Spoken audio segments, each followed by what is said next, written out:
My stubborn will at last hath yielded.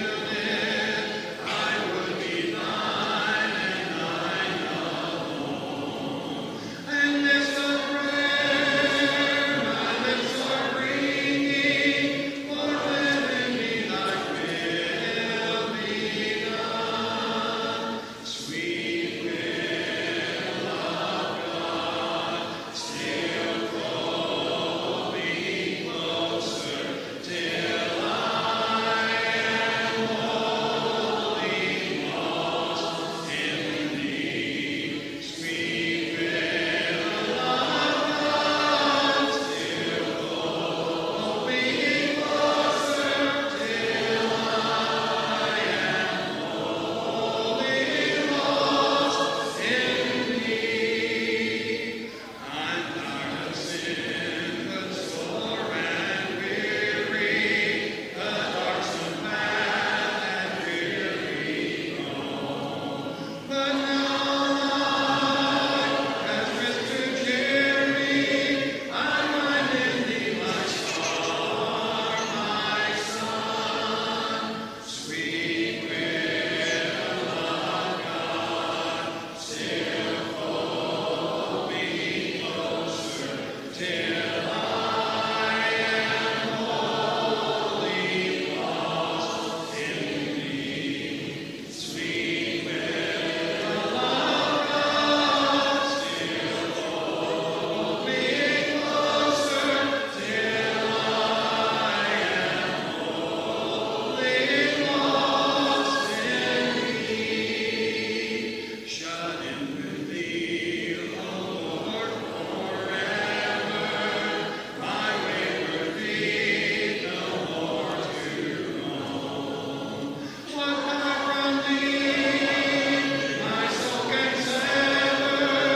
The center of God's will, my home. Sweet will of God, still fold me closer till I am wholly lost in thee. Sweet will of God, still fold me closer till I am wholly lost in thee. Jesus gave his life a ransom yonder on Calvary, on Mount Calvary, brutal Calvary.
Test. We're good.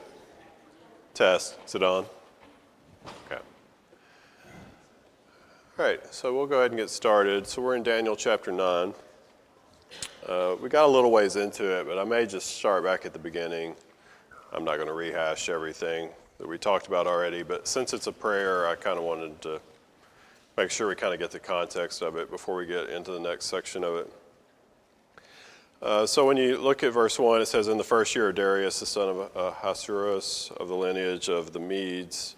So again, this is in 538 BC that this is when this happened. The first year of that particular king is 538. So we've moved from the period of time when Babylon was in control to now we're under the Medo-Persian Empire. And so as you move on, it says, who was made king over the realm of the Chaldeans. In the first year of his reign, I, Daniel, understood by the books the number of the years specified by the word of the Lord through Jeremiah the prophet, that he would accomplish 70 years in the desolations of Jerusalem. So what he's talking about, Daniel is remembering after studying the prophet Jeremiah, that in two separate locations in Jeremiah, he mentions that the people would be in captivity for 70 years. And so since it's 538 BC, this is year 68, I believe, of the captivity. So he knows that the captivity should be about to come to an end. And so he's now going to, starting in verse 3, he's going to start this prayer to God. And really the gist of the prayer is to appeal to God to restore the temple.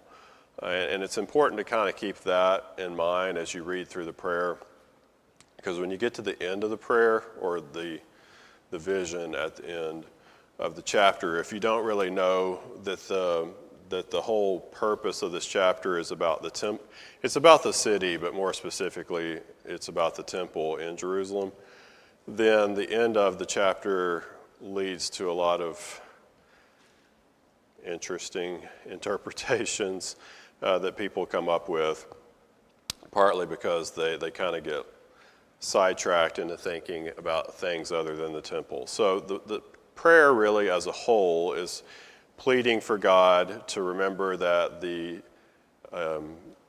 their captivity is only supposed to last 70 years, so it should be about to come to an end, and therefore the people should be able to go home.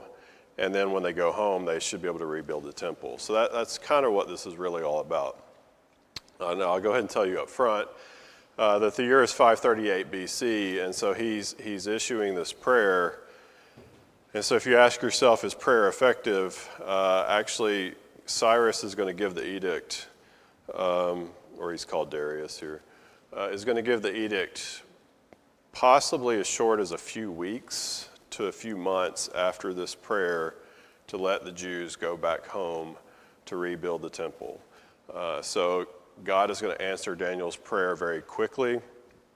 So they're not actually going to be in captivity a full 70 years. It's going to be 68. And so God is going to answer this prayer that Daniel's issuing to let the people go back home and rebuild the temple. Okay, so verse 3 is where the prayer starts. So it says, then I set my face toward the Lord God to make request by prayer and supplications with fasting, sackcloth, and ashes. And I prayed to the Lord my God and made confession and said, now the prayer actually starts. It says, O Lord, great and awesome God, who keeps his covenant and mercy with those who love him. And we talked about last week how God always is faithful to his covenant to those who are faithful to him. And it says, and with those who keep his commandments, we have sinned and committed iniquity. We have done wickedly and rebelled, even by departing from your precepts and your judgments. And again, a lot of that comes straight from Solomon's prayer when he dedicated the temple. It's in 1 Kings chapter 8, if you want to check it out later. So then at verse 6 it says, neither have we heeded your servants the prophets who spoke in your name to our kings and our princes, to our fathers and all the people of the land. O Lord, righteousness belongs to you, but to us shame of face, as it is this day. To the men of Judah, to the inhabitants of Jerusalem, and all Israel, those near and those far off in the countries to which you have driven them, because of the unfaithfulness which we have committed against you. And so what he's talking about here is he's recalling the fact that God has let them go into captivity, not just Judah going into Babylon, but also the 10 northern tribes going into Israel. So he's commenting on the totality of the Jewish people being taken into captivity over this period of time. So that's where we left off last week. All right, so we'll pick up now in verse 8. So it says, O Lord, to us belongs shame of face. It's the second time he's used that little phrase. He used it in verse 7. Now he's going to use it again. It says, to our kings, our princes, and our fathers, because we have sinned against you. So, like we talked about last week, Daniel, you would consider a righteous individual. And yet he is sharing in the blame and the guilt with the rest of the Jews, or God's people, for the tragedy that has fallen upon them. So he takes the blame upon himself, even though he's not really the one who's primarily guilty. But this is kind of a Jewish mindset where it's a collective. If one person's guilty, they're all guilty, and then therefore the nation as a whole is guilty. So he's accepting the blame for himself, but he's also acknowledging the blame lies with everybody else too. So verse 9, it says, to the Lord our God belong mercy and forgiveness. And again, the word there for mercy is going to be the word which means covenant loyalty. So God is always loyal to the covenant. He never breaks the covenant with the people. But when they break the covenant, he's no longer obligated to keep it, even though he chooses to do so, which is what the forgiveness means. So even though he's always faithful, humans are not always faithful, but God is often willing to forgive, despite the fact that we disregard his commands.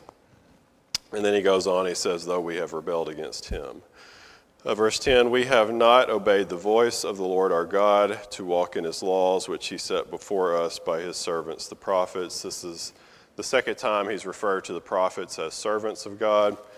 And he's reiterating the fact that, God has given them these commands. They've ignored them. God then sent prophets to remind them of the commands. They ignored them too. So they've had multiple opportunities to hear the truth, to hear what God's expectations are, and they disregard it, and they do whatever they want to do. All right, verse 11, it says, yes, all Israel has transgressed your law and has departed so as not to obey your voice. Therefore, the curse and the oath written in the law of Moses, the servant of God, have been poured out on us because we have sinned against him. And so here he calls Moses a servant of God as well. But what he's referring to is now he's going back to the Torah, and he's recalling the things written in both Leviticus and Deuteronomy. So if we had more time, I'd go back and read those, but they're pretty lengthy passages. But particularly in Deuteronomy, there's a very long section where it talks about the blessings and the curses. If you keep the law, God will do this. If you disobey the law, God will do this other thing. And one of the things specifically mentioned is if you disobey or break the law, that you will go into captivity. And so God had told them this up front, that this would happen. And they disregarded it, did whatever they wanted. He sent prophets to remind them. They didn't listen to them either. And so now this is the situation they're in. God has enacted the curse upon them. They have gone into captivity. And what he's going to mention in a second is, despite the fact they're now in captivity, they still do whatever they want. They still have not turned back to God and done what God asked them to do. So he's basically giving a long explanation to say that God's people have not been faithful, neither in the past nor the present. And so despite all this, God is faithful, and God is keeping his promises, which in this case his promise is a curse. But God is faithful to what he has said, but man has not been faithful to what they agreed to do. So if you look now in verse 12, it says, "And he has confirmed his words which he spoke against us and against our judges who judge us, by bringing upon us a great disaster, for under the whole heaven such has never been done as what has been done to Jerusalem." So this is talking about the curse and what happened with that. As we know, in 586, the Babylonians destroyed the city, destroyed the temple, and took the people into captivity. And so that's what he's referring to when he says nothing like this has been seen under heaven, where God has allowed his own city that he promised to dwell in and his own temple, which he promised to dwell in, to be destroyed by a pagan group of people. And so this great calamity is what really the heart of this prayer that Daniel is getting at. Daniel is weeping for the city of Jerusalem and for the temple that has been destroyed. And he's going to plead with God to allow the people to go back home, since the 70 years are almost complete, so that they can rebuild the temple specifically, but also the city as well. All right, so verse 13, "As it is written in the law of Moses, all this disaster has come upon us." And so again, he's going back to sections in Leviticus and sections in Deuteronomy where God outlined the law, what he expected, but also what would happen if they disobeyed. And it says, "Yet we have not made our prayer before the Lord our God, that we might turn from our iniquities and understand your truth." And so what he's saying is, despite the fact all this calamity has happened, our city was destroyed, our temple was destroyed, we've been taken into captivity, even through all this, we as a people still have not turned to you, repented, and decided to listen to you and your truth as to what we should do. And they're basically still being disobedient to God, even though they're in captivity. So verse 14, "Therefore the Lord has kept the disaster in mind and brought it upon us. For the Lord our God is righteous in all the works which he does, though we have not obeyed his voice." And so what he's mentioning here is the righteousness of God. So when sin occurs, God has to punish sin because God is righteous. And a lot of people in today's society will try to say, well, if God's righteous, he wouldn't punish anybody. But that's because they don't understand who God is. God is righteous and holy, and he cannot allow sin to occur without some kind of punishment for it. And so it's not that he wants to punish, but he can't allow evil and sin to occur unchecked and without any consequences. Otherwise, he's not really God if he allows those sort of things to happen. And so what Daniel is acknowledging here is that all of this punishment that has come upon the people, yes, God promised that this would happen, and he warned them and told them, and he sent prophets to remind them of all this, but he's now acknowledging the fact that God had to do this to them, otherwise he wouldn't be righteous, okay? And so because he's righteous, he did keep his promises and did do what he said he would do. And so it's because of his righteousness that the people have suffered. It's because of their sin, but in turn it's because God is righteous that God had to punish their sins. And so that is why they're in the situation they're in. So now what he's going to do is he has basically laid the groundwork for this concept. He's going to now start to appeal to God to allow the people to go back and rebuild the temple. But what he has just established is he can't appeal to God based on the goodness of the people, okay? The people are not good. Therefore, he cannot appeal to God to say, God, we're so great, therefore you should reward us. Instead, he's going to have to appeal to God in some other way to ask God to act. And he's going to appeal to God in two different ways. And we'll see the first one here in verse 15. So it says, "And now, O Lord our God, who brought your people out of the land of Egypt with a mighty hand and made yourself a name, as it is this day. We have sinned, we have done wickedly. So his first appeal is to go back to the greatest incident of redemption in the Old Testament, which is God saving his people from Egypt and bringing them out by way of the Exodus. So when God did that, not only did he bring his people out of Egypt, but he made a name for himself in the process. So all the nations around were fully aware of what happened. Everybody knew that Egypt got embarrassed by this God called Yahweh. They lost all their slaves, and they all just walked out of their country basically unchecked. And in the process, their military had severe casualties, and Egypt got really embarrassed by that.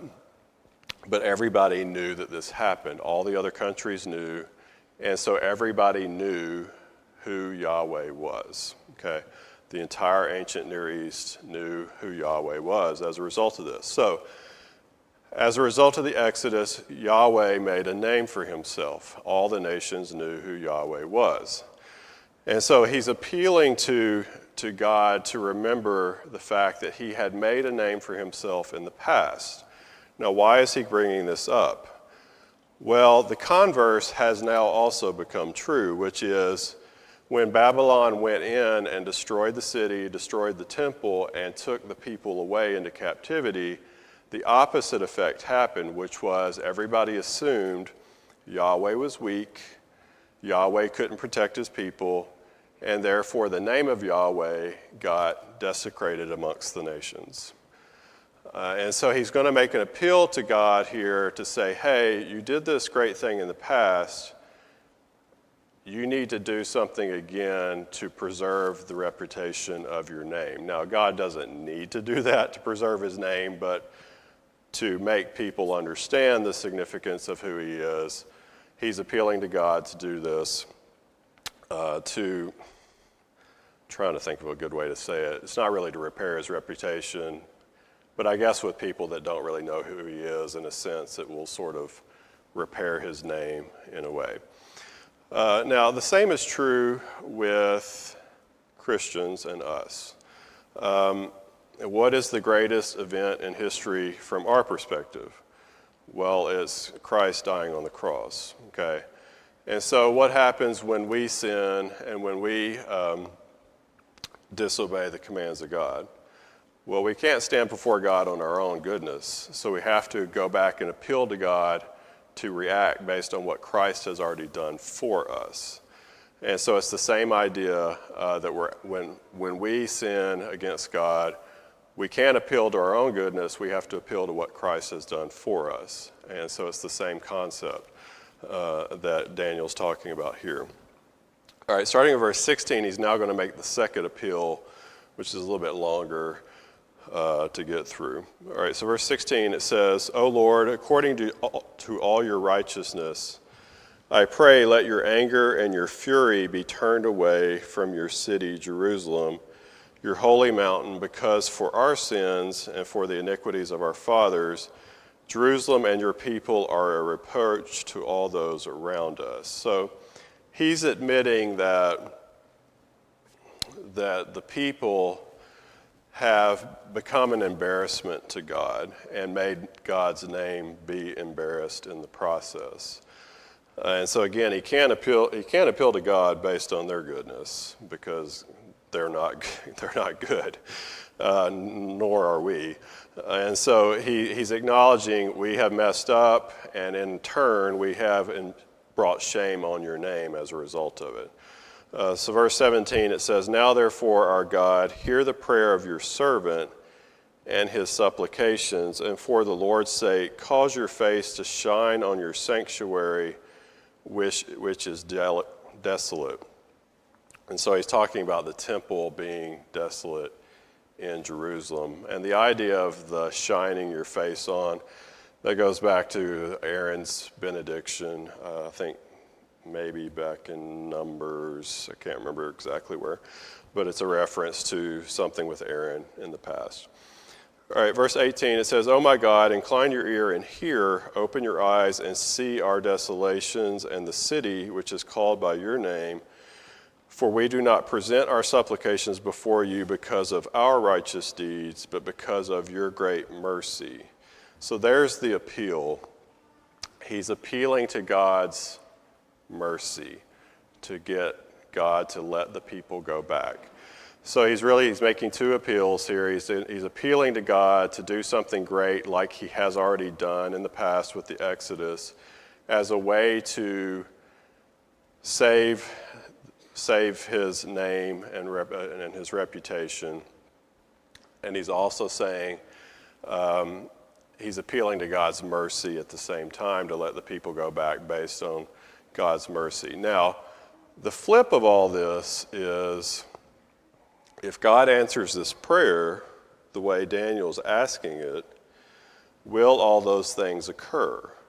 So when the Babylonians took them into captivity, destroyed the city, destroyed the temple, was God's name desecrated amongst the nations? Yes. But what will happen if God lets his people go back, they rebuild the city, and all the nations see that God accepted his people back and showed them mercy? Well, that repairs the name of Yahweh amongst the nations. And now Yahweh has an even greater name than he had before, because now he's a merciful and loving God who can stand up and protect his people. Because the claim right now is that Yahweh's weak. But if Yahweh allows his people to come back, even without any force, just the Medes and Persians are just going to let them walk back home. And in fact, they actually pay for them to walk back home. This is going to show Yahweh's strength, but in turn, it's also going to show his mercy and his love, which are things that are actually uncommon amongst ancient Near Eastern gods, because love and mercy isn't really something that the ancient Near Eastern people tied with their gods so much. Usually their gods are more distant from them. They don't really care so much about them individually as people and so forth, but this is showing the opposite, which is God has a great deal of care, concern, and mercy for his people. And so by doing this, by doing what Daniel is asking, it will make Yahweh look greater than all the other gods. We know the other gods are fake, but to them, they're real. And so it will make God look even far greater than the other gods. So verse 19, it says, "O Lord, hear. O Lord, forgive. O Lord, listen and act. Do not delay for your own sake, my God, for your city and your people are called by your name." And so he's now going back to the idea of the people are called by your name. So since they're called by God's name, they have brought shame upon God. But if God does this and allows them to go back, show them mercy, love, and kindness, then that will say something great for his name. And the same thing is true for us. So we are called Christians, which means we wear Christ's name. And when we sin, particularly publicly, we bring shame upon that name. And so a great way to make sure you never convert anybody is to always bring shame to the name of Christ that you supposedly represent. And that's what the Jews had done. And so the same thing is true for us. If you want to be a light for God and you wear his name, you have to obey his commands and do what he asks. If you want to be a very dim light or a light, not a light at all, you can say you wear his name and blaspheme it by not keeping his commands, ignoring what he says, and being a very poor example in the world around you. And so that's our choice, that we can go either route. We can either live for God and honor his name, or we can live for ourselves and bring shame upon his name. And it's ours to choose, unfortunately, or good or bad. All right, verse 20, it says, "Now while I was speaking, praying, and confessing my sin and the sin of my people Israel, The sad thing is, it seems like he's the only one doing this. Like, where is everybody else? So maybe some other ones are doing it. It's obviously not a majority, though. It's kind of sad that it seems like Daniel might be one of the few that are even doing this kind of thinking and repenting before God. But it says, he's presenting my supplication before the Lord my God for the holy mountain of my God. That's a reference to Jerusalem. Verse 21, it says, yes, while I was speaking in prayer, the man Gabriel, whom I had seen in the vision at the beginning. So if you remember back in chapter 7, an angel talked to him, but the angel wasn't named. And I told you, it's going to say later that this is probably Gabriel. This is what this is referencing. So it says the man Gabriel, or the angel Gabriel, is the same guy that I talked to back at the beginning. That's referencing back in that vision back in chapter 7. So Gabriel is most likely appearing in each of these chapters, and he is the angel that keeps talking to Daniel over and over. So continuing on there in that verse, it says, being caused to fly swiftly, reached me about the time of the evening offering. All right, so there's several things interesting about this. So if you remember back in the previous chapter, one of the key things to understanding that vision and the dating, if you remember the days, what was it? I can't remember off the top of my head, 2,500 or 2,300 or something. Anyway, it was evening and morning sacrifices is what it's talking about. And so you have to divide that number by 2 to realize that each day has a morning sacrifice and an evening sacrifice. And that's kind of how you know that mathematical calculation, because now he's going to reference the evening sacrifice here. But a couple things to notice is Daniel is talking about the evening sacrifice, but how long has it been since they've had an evening sacrifice? 68 years, right? Because they're not in Jerusalem. They haven't had a sacrifice since the temple got destroyed 68 years ago, okay? So he's thinking about things in terms of what time's the morning sacrifice, what time's the evening sacrifice. And this is also a reference back to the temple, because he's talking about sacrifices at the temple. So he's saying that Gabriel shows up to him about the time of the evening offering. Now, what time is the evening offering? It's the 9th hour. So the way they do time is 0 hour is 6 a.m. So the 9th hour is 3 p.m. So that's how you add those together. But the interesting thing here is, does anybody know of anything significant that happened at 3 p.m.? I'm sorry. Jesus died at 3 p.m., which was the time of the evening sacrifice, which was the final sacrifice ever needed to be offered. And that's very significant. So Jesus died 3 p.m., which is when the evening sacrifice should be offered, okay? So Jesus was the final sacrifice. And that's important because he's going to start talking about the Messiah here, and that's a prelude to what's about to come up.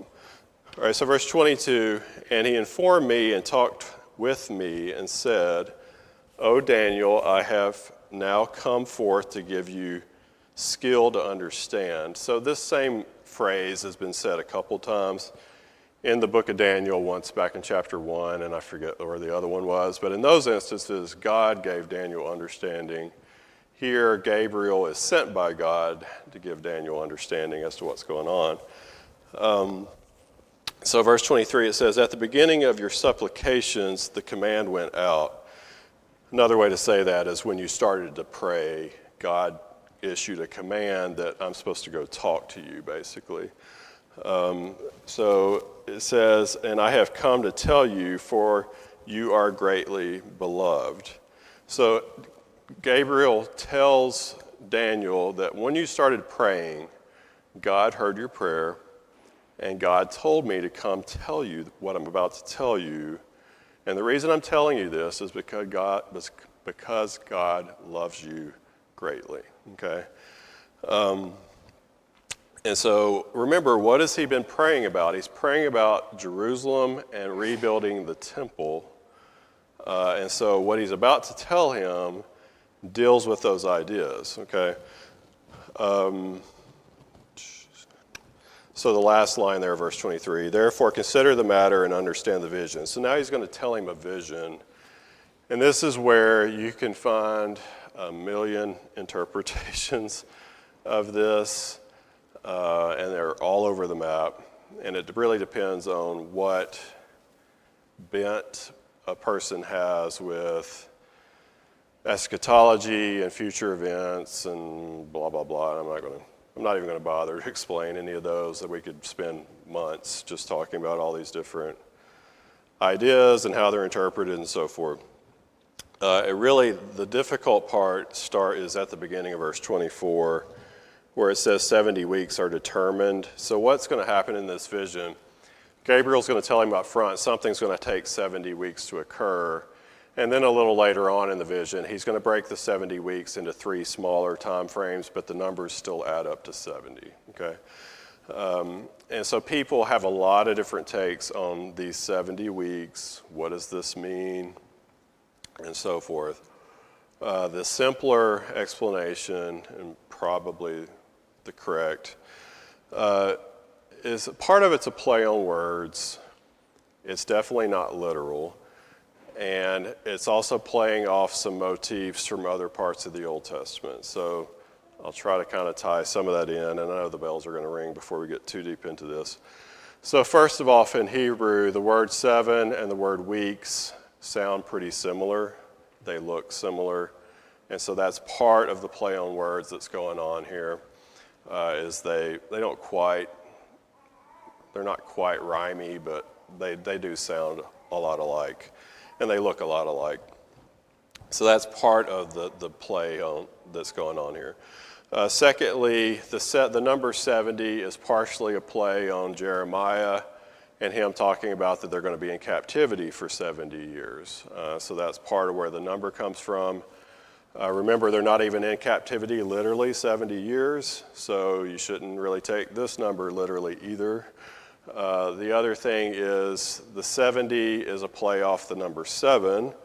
7 represents a complete period of time, a perfect period of time, and so forth. So he's playing off that. It's also playing off the idea of weeks, which goes back to several things we've seen, both in the book and in other places in the Old Testament. The idea of God taking a week for creation, so a perfect completion of time in terms of a 7-day cycle or 1 week. It also references back to Nebuchadnezzar and the time it took for him to kind of go insane and then come back to sanity again. And so there's been some of these type things happening throughout the book as well. It's not a literal 70 because you can run every scenario and none of them come up with a time frame that actually means 70 weeks. Now what people will do is they say, oh, it's 70 times 7, so it's 490. So is it 490 weeks? Is it 490 years? And they try all these different things to say, oh, it's 490 years, and you start at X point and you end at Y point, and it never even equals 490. It'll add up to like 430 or 445 or 450. The numbers never work out. And so the best way to interpret it is it's not intended to be literal. It's not a literal 70 days, 70 weeks, 70 years, 490 years, none of those things, okay? It's meant to represent a completion of a certain period of time that you have to know the start and end dates for, okay? But it's not going to equal exactly 70 or some derivation of it. All right, so the second line, it says, for your people and for your holy city. So now he's telling you that whatever this time frame is, it has something to do with the people and the city of Jerusalem. It says to finish the transgression, to make an end of sins, to make reconciliation for iniquity, to bring in everlasting righteousness, to seal up vision and prophecy, and to anoint the most holy. All right, so what he's doing here let me turn my notes over here. He's using 6 consecutive infinitive phrases. The first 3 are negative. Well, the first 3 in the last, so they're grouped into 2 sets, 1, 2, and 3, and then 4, 5, and 6.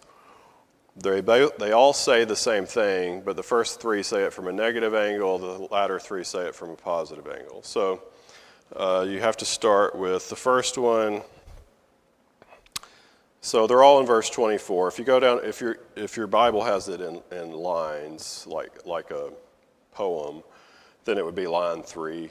So you start with the one that says to finish the transgression. That's the first one. So to finish the transgression, to make an end of sins, and to make reconciliation for iniquity. Those are the first 3. And unfortunately, the New King James uses the word reconciliation instead of atonement. Anyway, I guess that's okay. So what it's talking about is he's talking about the coming of the Messiah. So what is the Messiah going to do? He's going to bring an end to the transgression. He's going to make an end of sins. He's going to make reconciliation for the iniquity. So when the Messiah comes, he is going to bring an end to, or he's going to atone for sins, basically. Okay, so the first 3 are from a negative standpoint, meaning that the Messiah has to come because of the people's sins. But he will come and atone for those sins. The latter 3 kind of say the same thing, but from a more positive angle.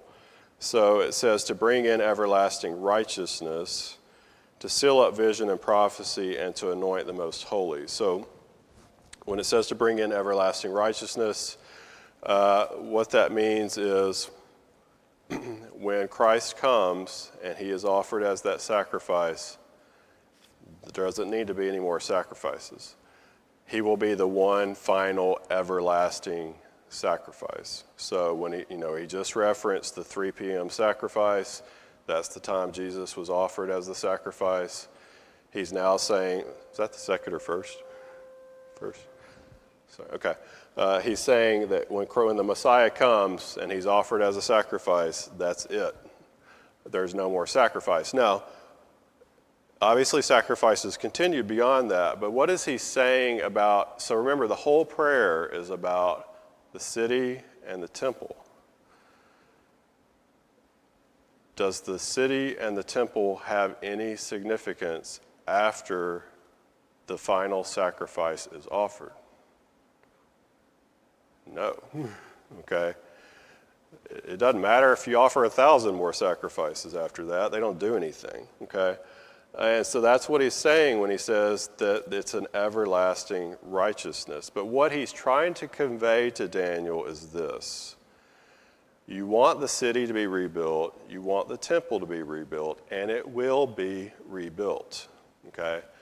But you need to look further in the future to a time when the temple and the city don't mean anything anymore. Now, the funny thing is, it's not funny, I shouldn't say that. Ironic, maybe is a better word.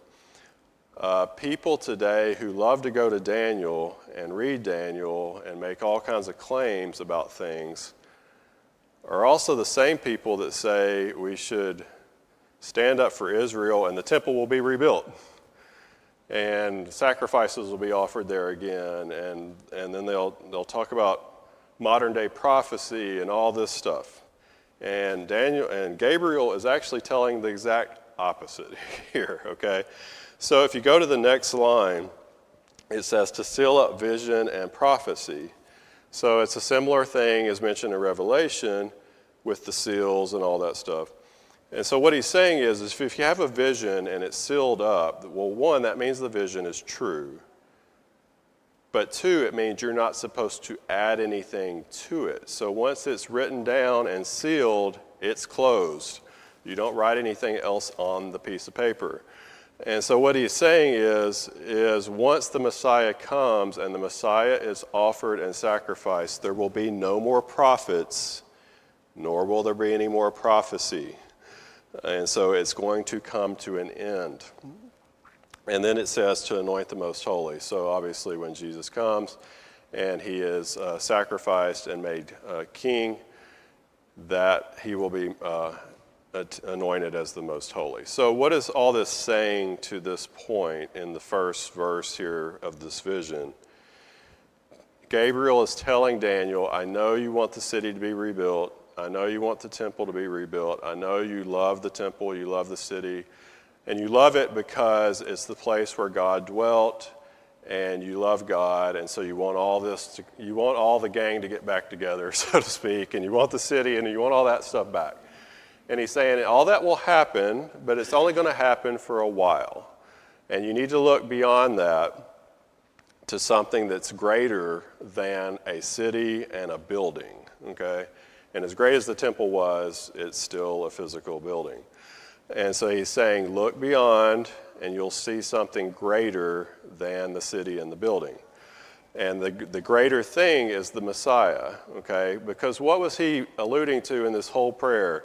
We've sinned, we sinned, we sinned, we sinned. We can't stand before you as righteous. Please do this because of your mercy and to spare your name. Well, you can stand before God with the blood of the Messiah. And so you need to look beyond your current way of thinking to look forward to Messiah who can rectify all this mess and change all of this, okay? And that's what he's talking about here in the first verse, here in verse 24.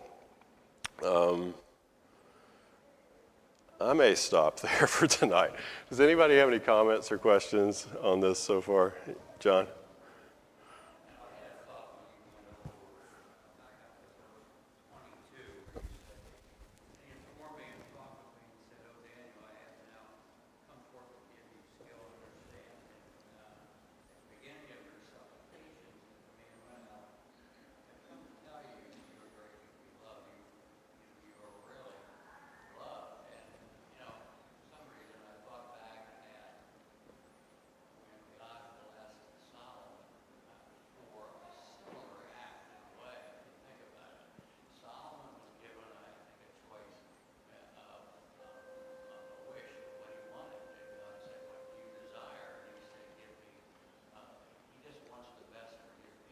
Yeah.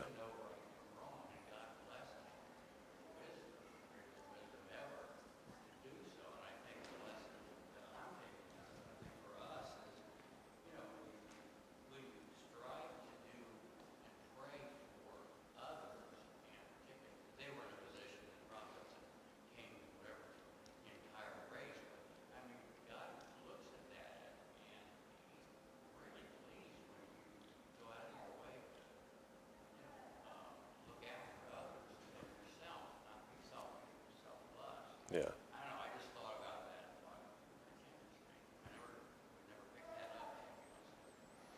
Yeah, so just real quick, if you didn't hear John was talking about where it says in verse 23 that Daniel was greatly loved by God, and just kind of talking about how through the prayer Daniel is talking, he's praying for other people as well. And so he's making the comment that, when we pray for other people and we take the focus off of ourselves and we put our focus on other people and helping other people and praying for other people and so forth, that God really loves that and appreciates that aspect of it. And he even alluded to Solomon's prayer when God gave Solomon a vision about what would you like if I were to bless you with something. And instead of asking for wealth, he asked for wisdom so that he could govern the people properly. And so in that situation, Solomon wasn't thinking about himself. He was thinking about the kingdom and the people and him being an effective ruler for them. And so John's point was that, one thing we can take away from this is that we need to always try to focus on others more than on ourselves. Any other comments or thoughts? I'm sorry, B. Yeah.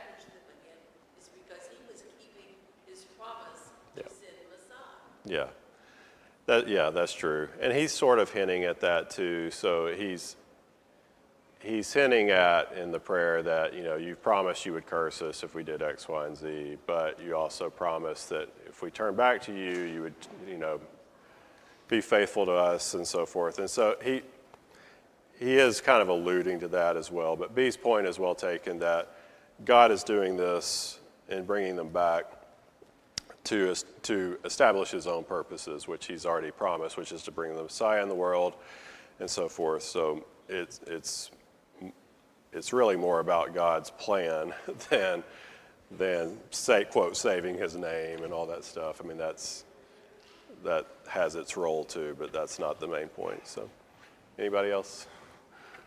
Okay, good to see everybody.